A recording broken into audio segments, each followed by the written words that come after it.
Assalamu alaikum and good morning, my dear student. Today we see the figure of speech tautology from your English textbook on page number 12.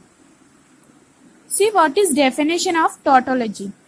If two or more words in the same line convey the same meaning, the figure of speech in that lines is called tautology.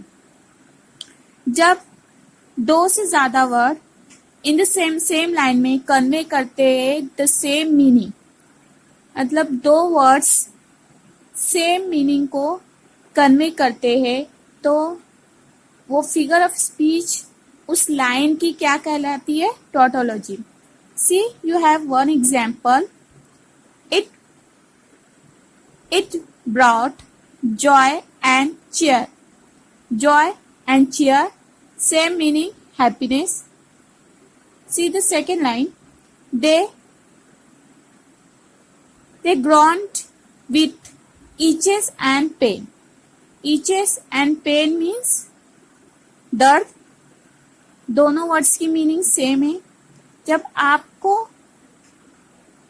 किसी line में दो words ऐसे मिलते हैं जिनकी meaning same हो, तो उस लाइन में जो फिगर ऑफ स्पीच होंगी वो क्या होगी? Tautology. Now see the second figure of speech, inversion और एनोस्ट्रॉफी. अब देखो क्या डेफिनेशन है इसकी.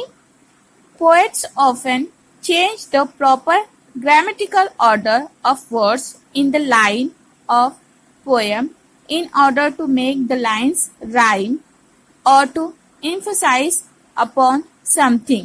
The figure of speech in such lines is called inversion or anastrophe.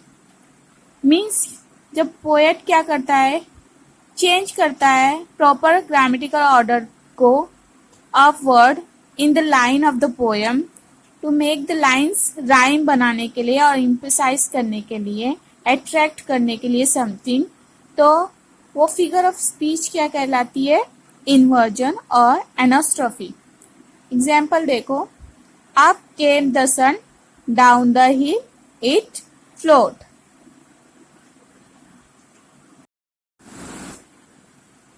So you understand what is mean of inversion. Means poet क्या करता है? Grammatical order change करता है. क्या करने के लिए? लाइन्स को, लाइन ऑफ द पोएम को in order to make the rhyme, उसको राइम बनाने के लिए जब वो ग्रामेटिकल ऑर्डर चेंज करता है तो वो figure of speech in such line is called, उस लाइन की क्या कहलाती है? इन्वर्जन एनोस्ट्रॉफी. अब देखो एग्जाम्पल है आप केम द सन. ये जो ग्रामेटिकल ऑर्डर में नहीं है ये लाइन, बट पोएम को, लाइन को राइम बनाने के लिए इसको ग्रामेटिकल ऑर्डर को चेंज किया है. देखो same thing happen in next line, down the hill it flooded. ये भी ग्रामेटिकल ऑर्डर में नहीं है, बट पोएम की लाइन को राइम बनाने के लिए इसको ग्रामेटिकल ऑर्डर को चेंज किया गया. सो स्टूडेंट, आपको समझ में आया इन्वर्जन का मतलब. अब हम देखेंगे third figure of speech, interrogation, rhetorical question. अब ये क्या है फिगर ऑफ स्पीच? इसकी definition.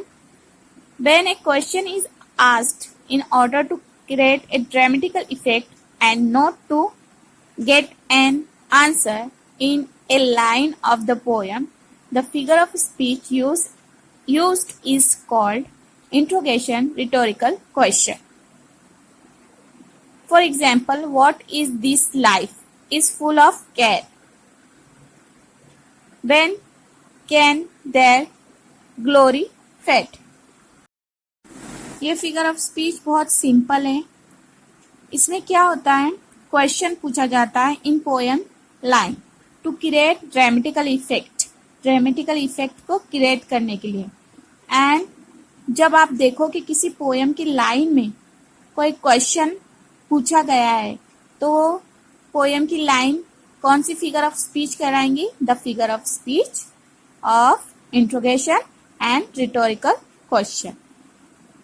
It is so simple, you can easily find out.